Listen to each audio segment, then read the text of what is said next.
Hello दोस्तों, orthopaedics और ACL से जुड़े विभिन्न इन्फॉर्मेशन देने वाले चैनल में हम आपका एक बार दोबारा बहुत बहुत स्वागत करते हैं। दोस्तों, एसीएल सर्जरी वैसे तो एक बार अगर करा ली जाए तो पूरी लाइफ टाइम चलती है और सक्सेसफुल रहती है, लेकिन कभी कभार ऐसा हो जाता है कि पेशेंट गिर जाता है या उसके कोई चोट लग जाती है, तो ऐसे में दोबारा एसीएल टूट जाता है तो आपको दोबारा सर्जरी की आवश्यकता पड़ सकती है। एसीएल दोबारा जब टूटता है दोस्तों, तो वो कोई बहुत बड़ी चोट से ही टूट सकता है, आसानी से नहीं टूटता। और ये इस पे भी डिपेंड करता है कि जो आपका प्राइमरी एसीएल था वो कितना स्ट्रांग बनाया गया था। ज़्यादातर जो हम लोग एसीएल बनाते हैं वो 8 या 9 नंबर का ग्राफ्ट यूज़ करते हैं, इसलिए पिछले 15 साल में मैंने अभी तक कभी भी एक रिवीजन एसीएल नहीं देखा है।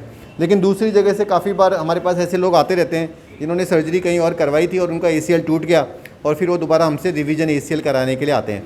अच्छी बात यही है कि रिवीजन एसीएल के रिजल्ट भी उतने ही अच्छे हैं जितने कि प्राइमरी एसीएल के। इसी श्रृंखला में हमारे साथ एक फाइटर हैं जिनको कि एसीएल का ऑपरेशन कराए 3-4 साल हो गए थे और फिर इनको कोई चोट लगी, तो आइए जानते हैं कि इनकी स्टोरी क्या थी। आपका नाम क्या है भैया? अभिषेक सिंह सोलंकी। अभिषेक, आपने पिछली बार जब एसीएल सर्जरी कराई थी कितने दिन पहले और कहाँ हुई थी ये सर्जरी?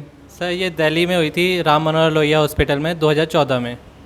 तो उसके बाद आप ठीक थे? क्या प्रॉब्लम आई और कैसा आपका रहा 4-5 साल? मेरे इन सारा ऑपरेशन के बाद मेरी स्टैंडिंग चली गई थी पैर की और मेरी फिजियोथेरेपी गलत हुई थी, जिसके कारण मेरे पेन रहता था हमेशा और ये 7 साल तक चलता रहा। उसके बाद फिर आपका दोबारा एसीएल कैसे टूट गया? जम के टाइम पे पलट गया था पैर नीचे ज़मीन पे आके, तो इस वजह से मेरा एसीएल ग्राफ्ट टूट गया था फिर से।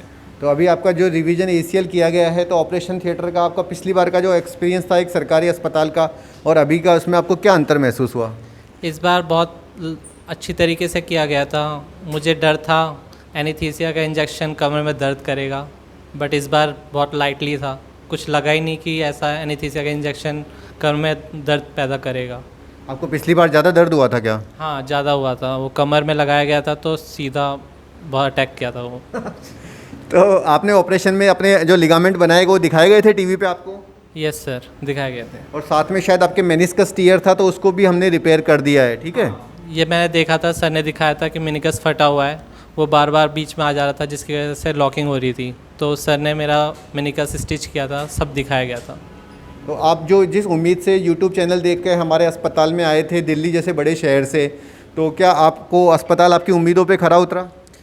हाँ जी बिल्कुल, ये अस्पताल पूरी तरीके से उम्मीदों पे खरा उतरा है अगेंस्ट दिल्ली हॉस्पिटल।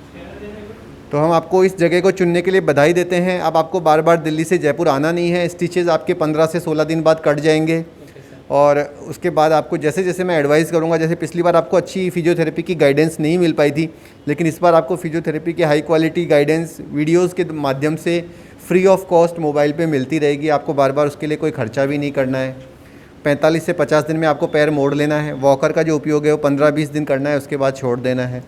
दोस्तों, रिवीजन एसीएल की रिकवरी प्रोसेस थोड़ा स्लो होता है। जैसे प्राइमरी एसीएल में तो हम 15 दिन में वॉकर छुड़ा देते हैं, लेकिन अगर आपका रिवीजन एसीएल होता है तो 20-25 दिन तक वॉकर रखा जाता है और थोड़ा प्रोसेस एक्सरसाइज भी स्लो की जाती है ताकि एक बार जो लिगामेंट है उसको चिपकने का मौका मिल जाए।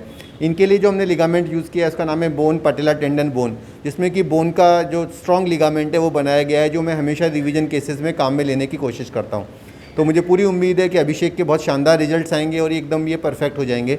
अभिषेक, congratulations and best of luck. Thank you sir.